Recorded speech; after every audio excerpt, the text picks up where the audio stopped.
chance, away with pomp and circumstance. Come join our merry dance to the rhythm of goodbye. Farewell the jewel crown, farewell the velvet gown. Watch you all come tumbling down. Goodbye to the crown.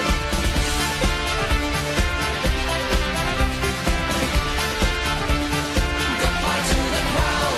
Goodbye to the king of nothing really. Wave of a hand and a life of Riley. Pot Nazi, Pod King Billy. Goodbye to the crown. Goodbye to the dear old mum, mummified on gin and rum. Smile and wave and just play dumb. Goodbye to the crown. Farewell the jewel crown, farewell the velvet gown. Watch you all come tumbling down. Goodbye to the crown. Goodbye to the crown.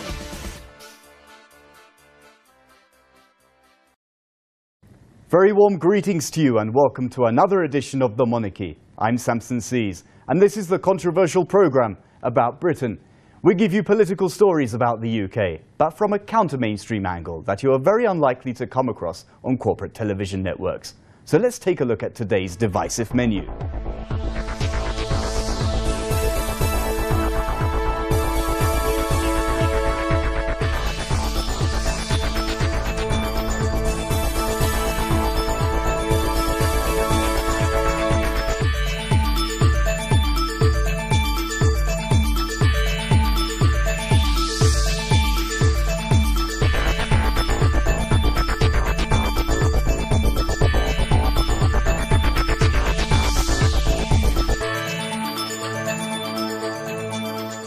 Lower Manhattan, New York City, September the 11th, 2001. The shocking event led to the declaration of the so-called global war on terror, led by the United States government.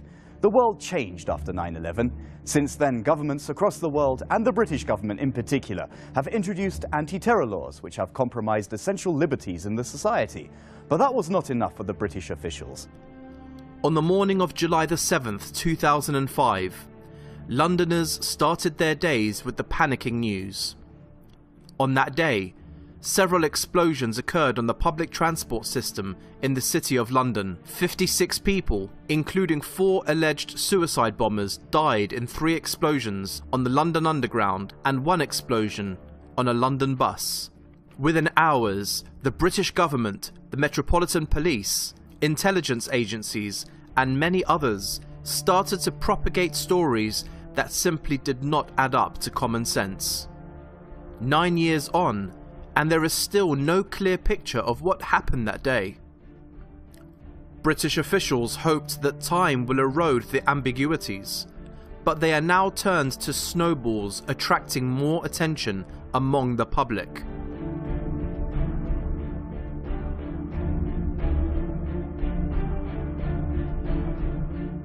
In May 2004, the BBC's investigative current affairs programme Panorama had a panel of experts discussing how Britain would react to a terrorist attack just like the future 7/7 bombings. The scenario included 3 explosions on the London Underground and 1 of a vehicle. The programme, entitled London Under Attack, depicted a fictional terrorist attack. It was presented in a documentary style, as if it were really happening. Surprisingly, the simulation was as similar as possible to the real event, which happened a month later. This is the kind of terrorist attack the government repeatedly says is going to happen. On the morning of the 7th of July 2005, there was one more territory that has caused controversy ever since. Senior Metropolitan Police Officer Peter Power was conducting a tabletop exercise that morning that not only envisaged the attacks on the Underground involving 3 simultaneous explosions at 3 tube stations, but a bombing on a bus. On the morning of 7/7 in London, Israeli Finance Minister of the time, Benjamin Netanyahu, was scheduled for an economic conference in London, but he never left his hotel room adjacent to the site of the first explosion. In the confusions after the attacks, the Associated Press reported that Scotland Yard had tipped off the Israeli delegation. A senior Israeli official admitted that minutes before the explosions, it had informed the Israeli delegations that it had received warnings of possible terror attacks. Netanyahu and Scotland Yard have since denied the reports. The story itself was being reported by other sources and travelled right around the world's media. The former mayor of New York and a staunch Zionist, Rudy Giuliani, was also in Britain. On July the 6th, he appeared up in Yorkshire, where he gave a rousing pro-war and terror speech. He admired Tony Blair, while deploring the way the world had allowed terrorists to get out of control through failing to take the problem seriously enough. What was Giuliani doing in London that morning, or indeed in the UK? No one has ever answered that. Was it a coincidence that Giuliani, who was the mayor of New York on 9/11, was in London just the day the London bombs went off?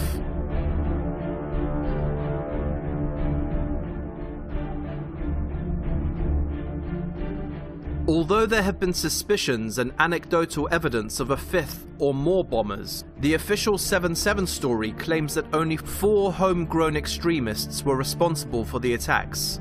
They were Mohammed Sadiq Khan, aged 30, from Beeston, Leeds, accused of the Edgware Road blast; Shehzad Tanweer, aged 22, also from Beeston, accused of the Liverpool Aldgate blast; Jamaican-born Jermaine Lindsay, aged 19, from Aylesbury, set off the bomb at the carriage heading from Russell Square Station; and Hasib Hussain, the youngest at just 18, blew himself up on the number 30 bus outside Tavistock Square. One may ask, why were all these radicals and potential terrorists with links to networks overseas residing in Britain in the years leading up to 7/7? That question is a long and complex one that includes elements of collusion by the state and security services with the extremists. In his book, former British Army officer and intelligence expert Crispin Black wrote of a secret government policy known as the Covenant of Security. He says this refers to the long-standing British habit of providing refuge and welfare to extremists on the unspoken assumption that if we give them a safe haven, they will not attack us.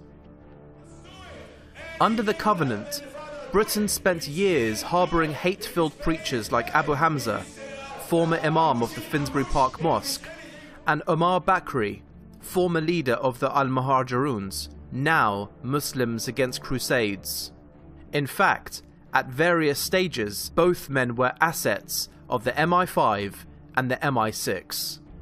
Abu Hamza became an informant for Special Branch and MI5 in 1997, and despite his inflammatory sermons and role in recruiting Muslims for jihad, he was told that what he was doing fell under the freedom of speech.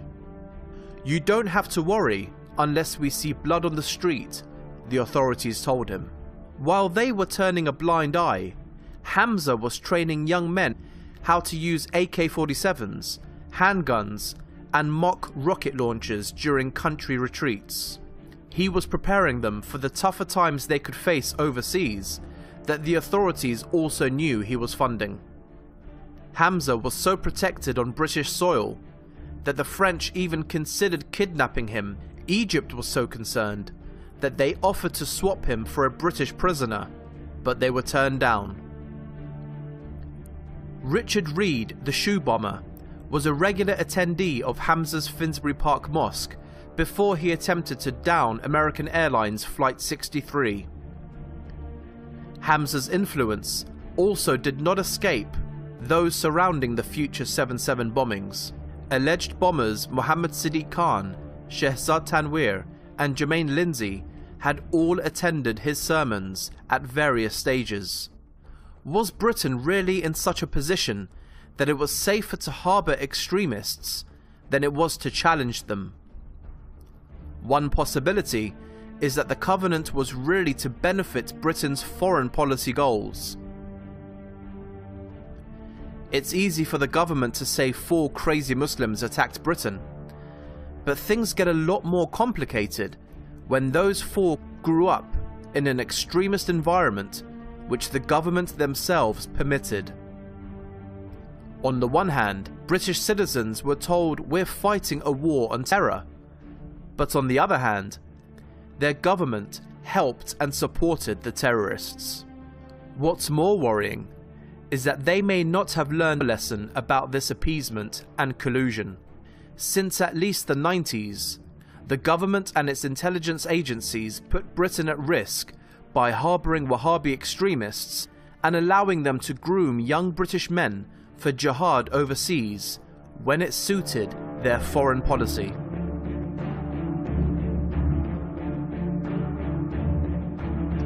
Despite all of the data, on the 2nd of June, just over a month before the attacks, the terror threat level was lowered, and the police were moved out of the city. The official announcement stated that at present, there is not a group with both the intent and the capability to attack the UK.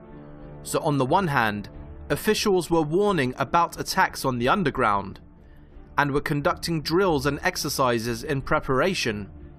Yet on the other hand, they lowered the threat level, stating nobody was planning to attack. Subsequent government investigations have never adequately addressed this massive contradiction.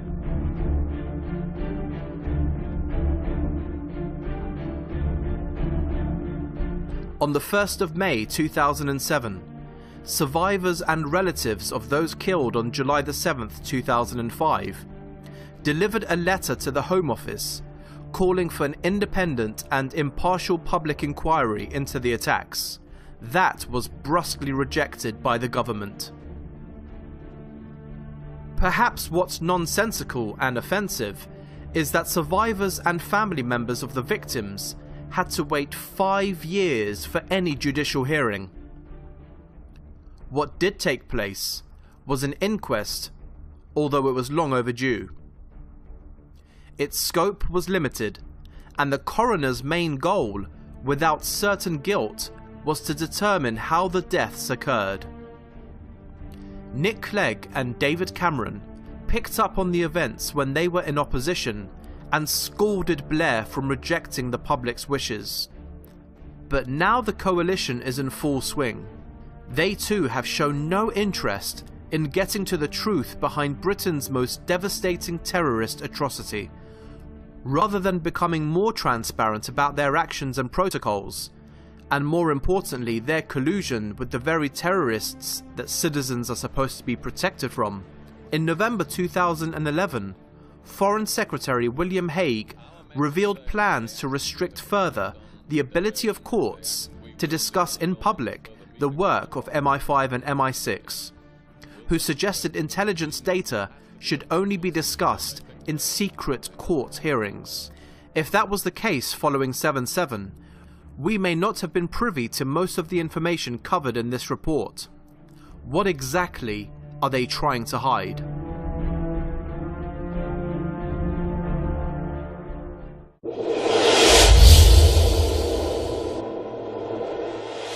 Amid the pain and anguish of the London bombings, one significant narrative was lost, that of British Muslims. They became victims both of the terrorists and of overzealous sections of the media and the establishment, which accepted the terrorists' definitions of Islam and imposed them blindly on Muslim communities living in the UK.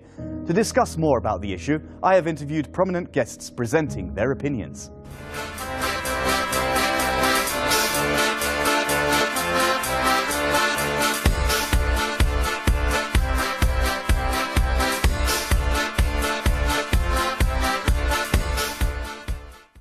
After the 7/7 bombings, the majority of British Muslims watched helplessly as the media encouraged leadership of the Muslim community to be overtaken by fringe elements, whipping up passions through an iconography of angry Muslims deployed to discredit the rest of the country's Muslim population. At the same time, Muslims were blamed for fanaticism. Could we say that the British Muslim community was the main victim of the bombings? What we saw after 7/7 was that it helped to further entrench hatred towards the Muslim community. If you look at the rise of attacks on Muslims, if you look at how the Muslim community is treated and spoken about, not spoken to, spoken about, we're treated as second-class citizens. And that's only going to get worse unless Muslims confront those that want to deny us our equality in this country and those that support or are actively denying Muslims their freedom in the Muslim world. There is a tremendous amount of stereotyping, and we have to stand up and attack it. Most people don't understand Islam. Their background is Christian. They tend to have known Jews for several centuries. Muslims are new to a lot of them, so they regard Muslims as the other, and that means that they tend to stereotype. And we know the huge breadth of Islam, the ethnic groups that make it up. You know, there's a Bosnian Muslim is completely different from a Bangladeshi Muslim in many cultural ways. You know, an African-American Muslim from Chicago is different from an Arab Muslim from Saudi Arabia. They are not an homogeneous body. They represent a huge variety of experience and philosophy. So the stereotyping and lumping them together as one is wrong and should be challenged on every occasion. The worrying thing is that particularly when British newspapers tend to identify anyone with a foreign background as likely to be suspect, and that's quite wrong, because 99.9% of the Muslim population of Britain are perfectly law-abiding, and they deplore terrorism as much as any Christian or Hindu or Buddhist or whatever. And so it's appalling that just a handful of extremists can tarnish a whole religion the way that they do. So these predominantly young men, but sometimes they're assisted by young women, these predominantly young men are not helping their families, they're not helping their religion. They have this misplaced and extremist view of what Islam stands for, and their belief that a caliphate could rule the world, which of course is never going to happen. So the whole thing is built on sand. Shortly after 9/11 and 7/7 incidents, the Western media, and in particular the British and American media, branded two new terms: moderate Muslims and extremists.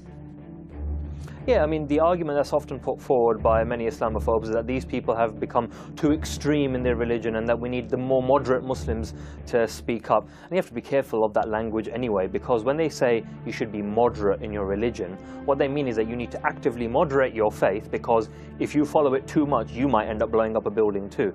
Now, we know that's not true, but that's the argument that's often made by some of these neocons and right-wing commentators within the UK and other Western countries. But indeed, no one can deny the very existence of fanatic takfiris committing atrocities in the name of Islam. Look, don't get me wrong, there are some crazies in the Muslim community. Of course there are. But the narrative that the Islamophobes and right-wing people propagate is not that these people represent a small section of Muslim society. The heart of their narrative says that this is what every Muslim can potentially become.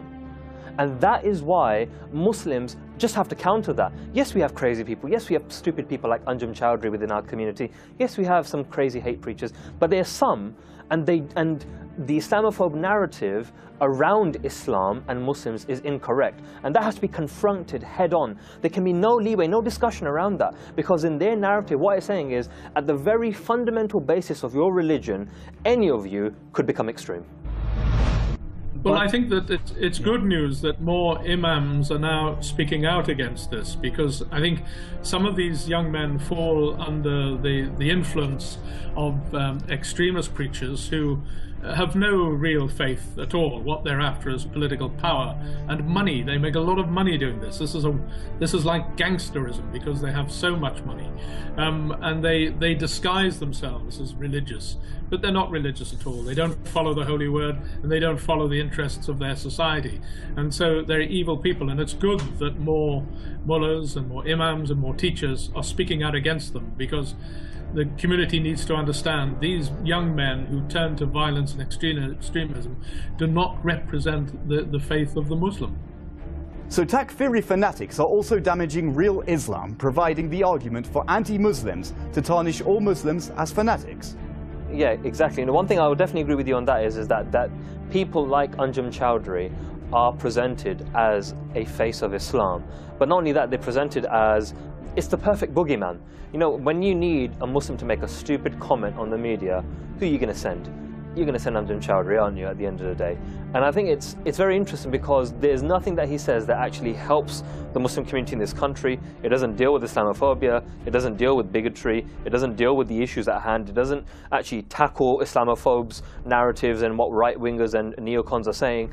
So really, I don't buy for a second that Amjad Chowdhury is sincere. I think he's an agent provocateur, and many other Muslims think so too.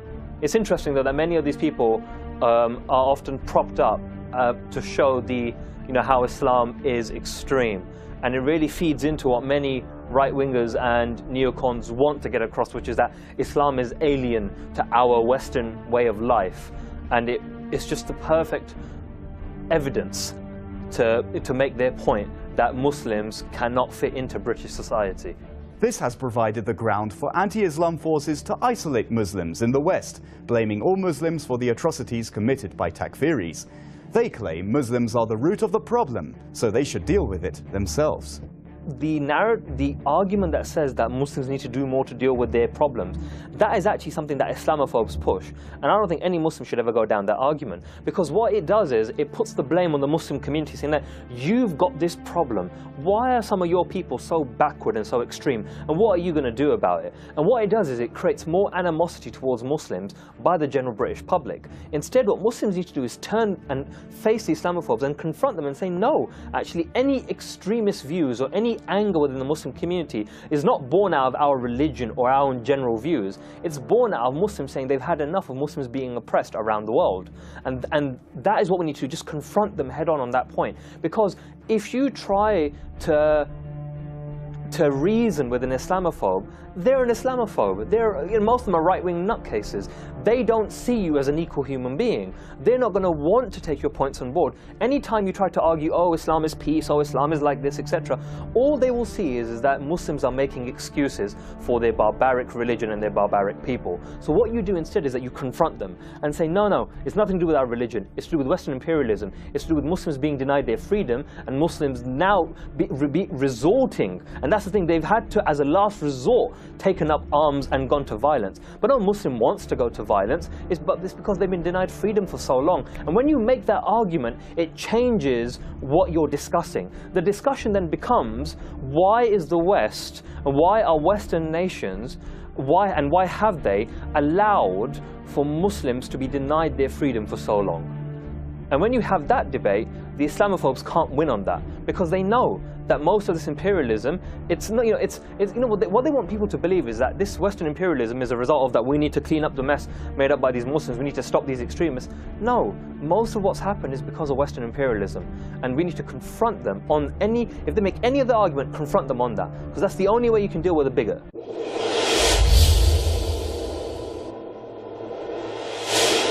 Remember to get online with us whenever you like. Our Facebook page goes by the name UK Desk Press TV, and our email is britain@presstv.ir. Interacting with you and hearing about your ideas and opinions is definitely a priority for us.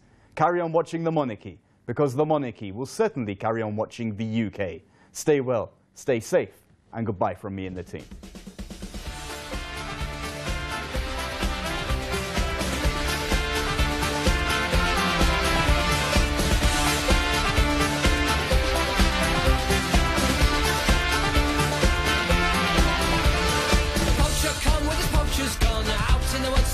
Someone, my lord, your time has come, right between the eyes. Felled his master not by chance.